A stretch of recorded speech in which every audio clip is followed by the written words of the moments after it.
Samantala, madalas na napapabalita ang kabi-kabilang aksidente sa Kamaynilaan at ang kadalasang dahilan ng mga ito ay ang hindi pagsunod sa mga batas trapiko. Dito pa lang ay mapapaisip na tayo kung sinusunod pa ba ng mga motorista ang disiplina sa kalsada. Ang buong detalye mula kay Julius Di Samburon.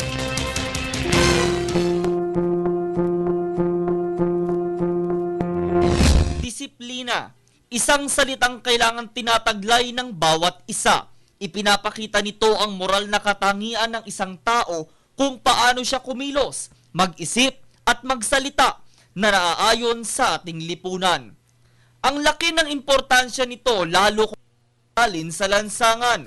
Pero dahil sa kabi-kabilang aksidenteng napapabalita, halimbawa pa lamang dito sa Kamaynilaan, isang napakalaking katanungan ang ating maiisip. Ang disiplina sa kalsada, sinusunod pa ba?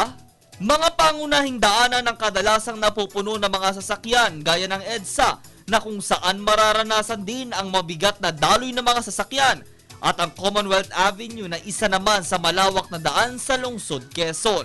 Isa lamang ang naganap na aksidente kahapon sa elliptical road na kinasangkutan ng bus ang magpapabukas sa ating isip kung ang mga motorista natin ay sumusunod pa ba sa batas trapiko. Nagpasya ang aming news team na magtanong-tanong at bisitahin ng ating mga motorista sa tapat ng Balintawak Market upang tanungin ang importansya ng disiplina at kung sila mismo ay sumusunod sa batas. Ayon sa una naming nakapanayam, importante para sa kanya ang magkaroon ng disiplina sa kalsada.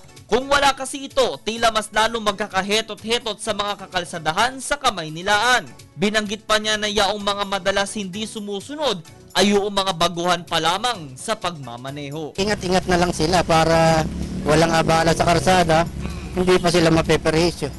Sa pangalawa na usap, isang nagmamaneho ng pribadong sasakyan.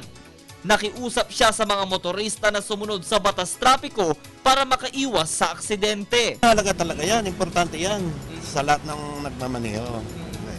Yan ang procedures ng pagmamaneho. Kung wala yan, naku, baka may double line yan mangyayari. Kaya magkakaroon tayo ng aksidente. Dapat sundin natin itong line na yan. Isang 13 years taxi driver naman ang ikatlo kong nakausap. Sa halos tagal na niyang naghahanap buhay ni hindi pa siya nahuhuli o natitikitan at ang kanyang sekreto ang pagsunod sa batas trapiko. Dapat sa mga driver, sumunod tayo sa sa batas trapiko natin para maganda yung daloy ng trapiko. Kinuha din namin ang panig ng ating mga enforcers. Nabigyan ako ng pagkakataong makausap si MMDA Skag Alvin Sulit at aniya, sa tagal na niyang naglilingkod sa pag-aayos trapiko ay masasabi niyang sumusunod ang karamihang motorista. Kaso, hindi talaga mawawala ang mga pasaway sa lansangan. Oo, napakahalaga naman kasi kung walang disiplina, lalo tayong matatraffic. Dapat tuloy-tuloy ang daloy. Pati yung mga sumasakay dapat tamang sakayan sila para hindi sila makaabala sa pagdaloy ng trapiko. Dagdag pa niya na kadalasan ay animoy mga siga sa kalsada at pagmamayari na nila ang EDSA. Babala niya sa mga talagang hindi sumusunod ang kaakibat na kaparusahan lalo't kung lalabag sila sa mga batas na ipinatutupad. Dapat po talaga sundin nila kasi maanuan sila ng lisensya, makukumpiskahan sila, matitikitan po sila at magkakaroon po sila ng kaso hanggang sa hindi na sila makapag-drive.